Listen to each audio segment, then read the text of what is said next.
Hey guys, what's up and welcome back to Toe Tags Metal Reviews, and today we're giving you guys our first impressions of the new Iron Maiden album titled Senjutsu.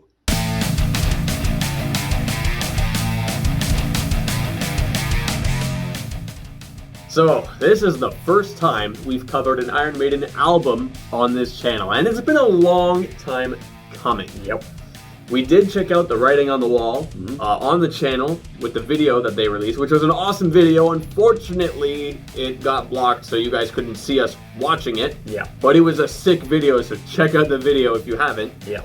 The song, it was interesting because it was very different for Iron Maiden. Kind of more had a kind of acoustic country sound to it almost. Yeah, I felt like it was more in line with like maybe Bruce Dickinson's solo stuff. I'm not that familiar with that, but that's kind of the vibe I got. Yeah, so I'm really looking forward to seeing what the rest of the album is going to sound like, if it's going to take that direction, or maybe if this was an outlier. I do recall, when they dropped Speed of Light from the Book of Souls, that felt like, okay, it felt like this thing, and the rest of the album didn't really sound as much like that song. So I'm thinking perhaps that might be the case here with Senjutsu. I don't know. Yeah, I'm not exactly sure what to expect here. I'm going to say something a little bit contradictory because I love Iron Maiden, but I'm not the biggest Iron Maiden fan, if that makes sense. So I've seen people talking about this album all day. Some mixed reactions, mixed reviews. People, too long, blah, blah, blah, doesn't sound like this, doesn't sound like that. And then there's people like, oh my god, it fucking slays. I can listen to it on repeat, blah, blah, blah. So I really don't know what to expect here. I don't have a specific era of Iron Maiden I'm hoping it sounds like. I just want to like it. That's all I want, is just to like it. It's a good way to look at it. I mean, just have no expectations and just dive in. I love this band a lot. I've listened to a good chunk of their albums, or a good decent amount, and but I don't really have any expectations because they're experimenting now in this kind of current era of the band. So I'm excited to see something new from Senjutsu. And with that being said, we're going to go listen to it for the very first time in its entirety, and we'll be right back to give you guys our first impressions. So stay put. And we're back. We just listened to Senjutsu for the very first time. And I'm going to give the floor to Vile. What did you think? Not bad. I enjoyed the album for the most part. Okay, so let's get into it. 10 tracks, and we got an hour and 21 minute runtime. Pretty long album, okay? So most of these songs are around between 7 and 10 minutes on average. Some are a little longer, then there's a couple that are like around the 4 or 5 minute mark, I think. So I guess I'll talk about highlight tracks. So 2 highlight tracks for me were track number 6, The Time Machine, and track number 9, The Parchment.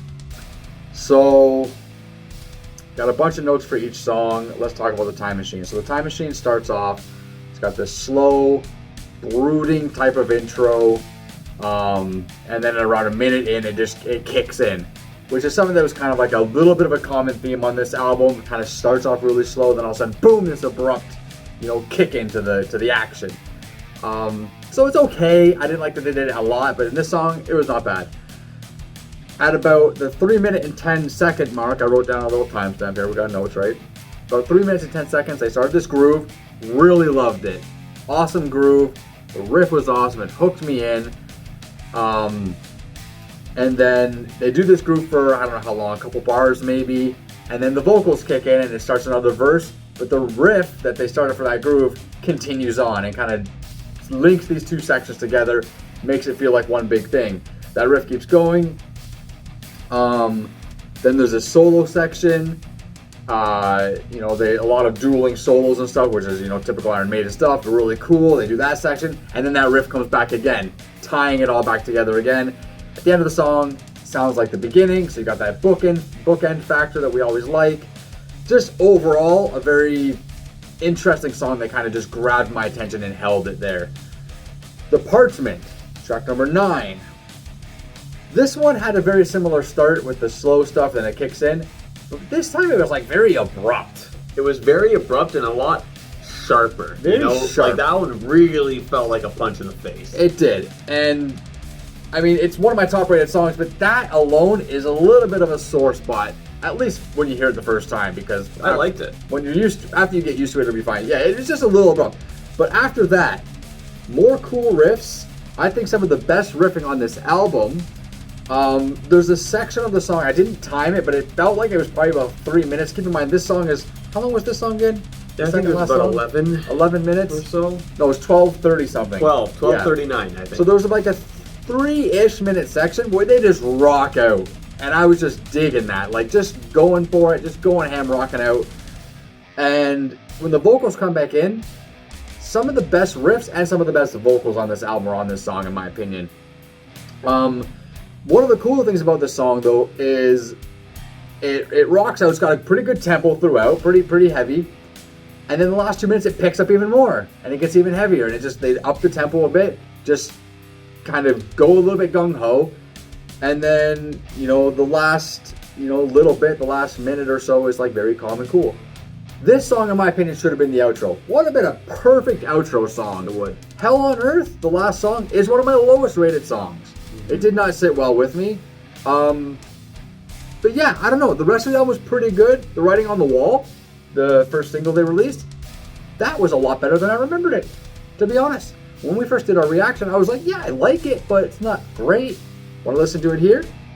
Third highest rated song. I mean, there's a chance that perhaps the video may have detracted from the song, because the video was pretty crazy. Usually the videos help. But yeah, you're right. It could have detoured, maybe. Who knows? Anyway, to comment on Hell on Earth, that was my lowest rated track, and I feel like the Parchment, like I agreed that that would have been the perfect ending. Yes. And it's funny because when we were listening, you said that, and I'm like, well, you don't know, Hell on Earth might be an even better ending. It wasn't. No. It just, it didn't really feel like there was much on this song that added to this album. No. Almost everything on that song is comprised of things you already heard before on other songs and better. Yeah. One example is this Gallop groove, which does happen in track number 2, Stratego. Stratego. We're gonna call it Stratego. The Gallop groove in that song is done a lot better and it's a lot more interesting. This is one of the catchiest songs I've heard lately. It just grabbed me. Track 2 we're talking about. Track number 2. Yeah. And I really liked it a lot. It's just, there's a really cool synth underneath Bruce's voice in the chorus. I like that too. That was a small interesting touch, yeah. Small thing that I noticed, but overall, that's my highest rated track, and it just, I don't know, it just kind of just got its way into my ear that way, When something's just super catchy and you just really latch onto it. That's how I felt with that song. To comment on the Parchment, it's good, but I do feel like it could have really ended at the 7-minute mark. That felt like, I'm like, okay, this is pretty conclusive here, and then it keeps going, so I feel like it might drag a little bit, but it's not that bad. I found Hell on Earth was a lot more of an example of like, okay, here's a long song that doesn't work, but a long song that does work is The Time Machine. I do agree that is a pretty good song.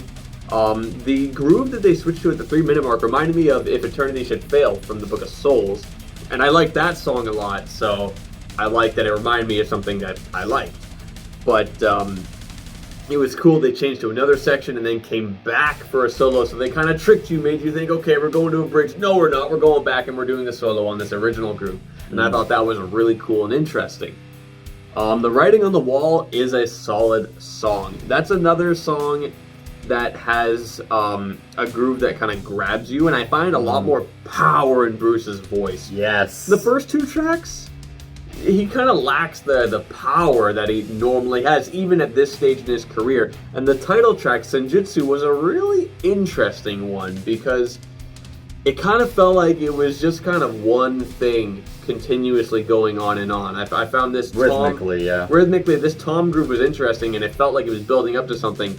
It never did. But it never really did. And even when he was playing the chorus sections on his ride cymbal, you're still seeing shots on the toms that reflect this normal groove. And on top of that, that left foot on the hi-hat is not stopping. And I think, at least for the chorus grooves, he should have stopped the left foot to at least set that groove apart from what he's doing in the verses and throughout the rest of the song, really. I agree. So...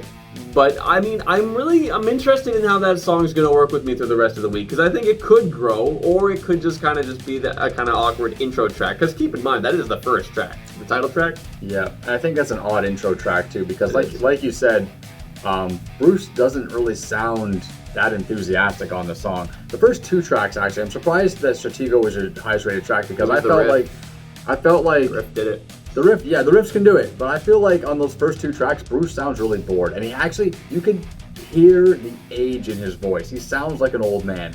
Then all of a sudden, Writings on the Wall happens, and you're like, okay, this is proper Bruce. Like his spirit just starts showing. Those first 2 tracks, it's not there, and to have Senjutsu as track number 1 with that kind of lackluster vocal performance, if I can call it that, as a first track, really almost sets a bad tone from the album right off the bat. That should have been a mid-album track, but we listened to this album one time, right?